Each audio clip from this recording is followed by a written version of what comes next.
Hello everyone, my name is Katie, I'm the Introverted Reader, and today's video I am making because I've something to say, a thought if you will, something to just get off my chest.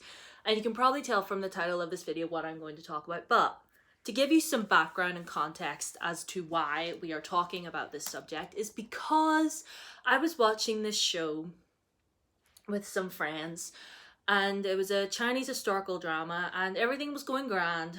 Like, an actor that we all really admire and love is on the show, and we were having a great time. He looked great, he was doing great.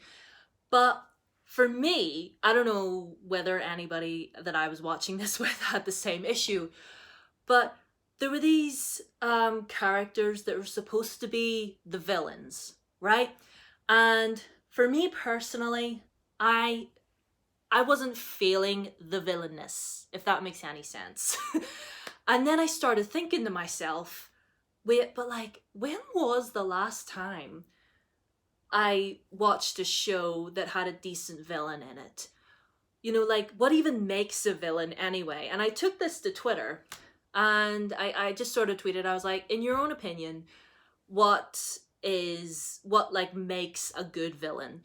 And one thing that everybody could collectively agree on was that we love a villain that has a compelling backstory. Like, if you give them a backstory that kind of makes them a little bit more human, kind of makes them a bit more believable, then you can sort of understand the journey for which they took. A good example for this is from the TV show Once Upon a Time. The character of Regina Mills, also known as the Evil Queen. Now, if you're unfamiliar with Once Upon a Time, it's sort of like a TV show, sort of given like a modern take on the fairy tales. It's sort of set in our time, like all the fairy tale people are trapped in this little town called Storybrooke in like modern day, like our time, because of like an evil curse. But anyway, that's the premise of it. It's on Netflix, you should watch it.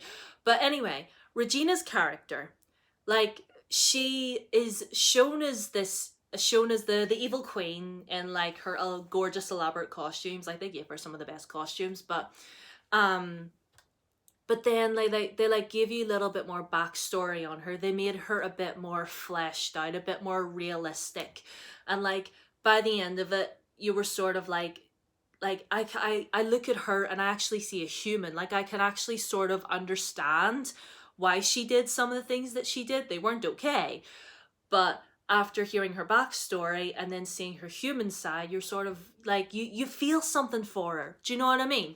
And whenever I was watching this, the Chinese drama that I was watching, bring it back to my first point, I was looking at these villains, or these so-called, and what are they called? Antagonists. And I wasn't getting anything from them. I wasn't feeling that they were villains. Like, they almost felt like a caricature of a villain. Like, these sort of like cartoonish sort of characters, like with these like pin thin mustaches and doing all of this with their hands, and just, it didn't feel real. It didn't feel real enough to me. And I remember just being like so frustrated on top of not really fully understanding what these villains were meant to do. I couldn't take them seriously, and for someone like me, not being able to understand somebody's motivations is extremely frustrating, and anyone else on the ASD spectrum could probably agree with me on that one.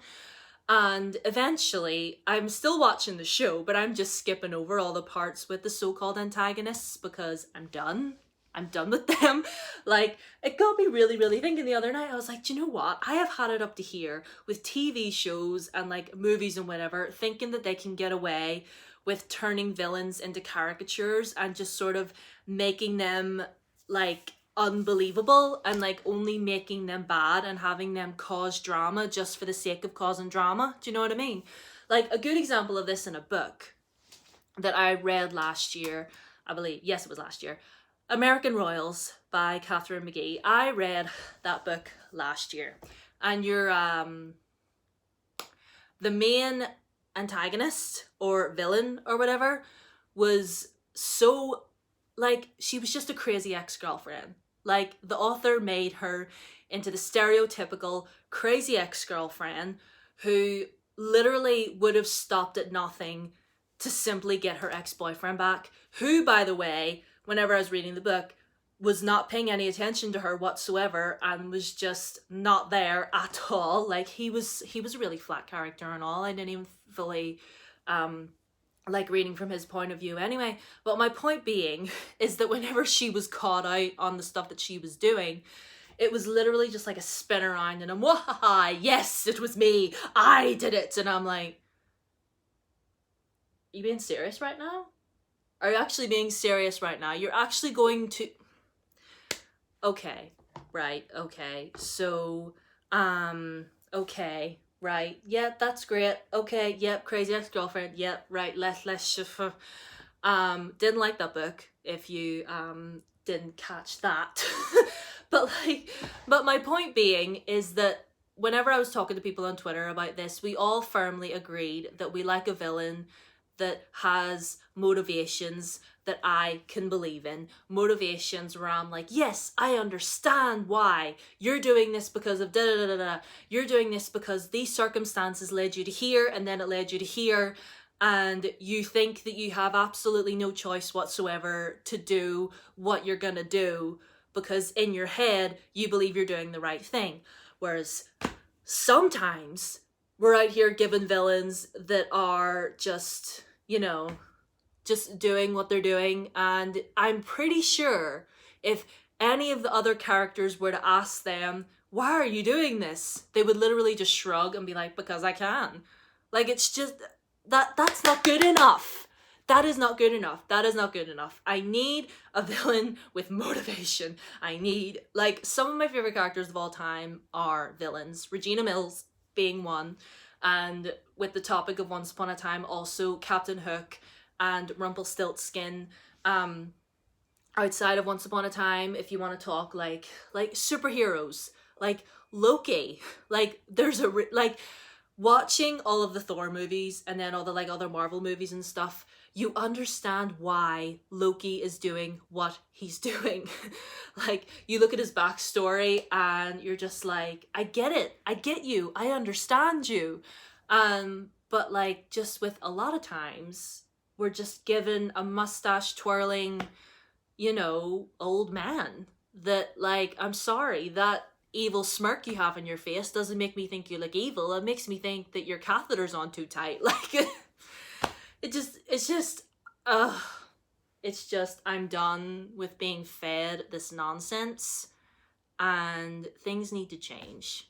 Things need to really, really change. And trust me, whenever I get up off my lazy ass and I actually write my book that I've been meaning to write for the past 10 years, well, it's half of it's written and needs to finish, but once I get up off my lazy ass and actually finish writing it, believe me, I promise you, my villain or antagonist or whatever they may be has plenty of motivation. Okay? I can promise that. Okay? So, yes, leave your comments down below as to, like, who's your favorite villain and why. What makes a good villain in your opinion. So, yeah, I really just wanted to get this out because I just have a lot of feelings. Anyway, I've talked for long enough, so follow me on Instagram, follow me on Twitter, they're both down below as always, and subscribe if you haven't already because I will have some videos coming out soon. I don't know what videos they'll be, but I'm gonna try and get some videos out for you soon. Anyway, see you guys in my next one.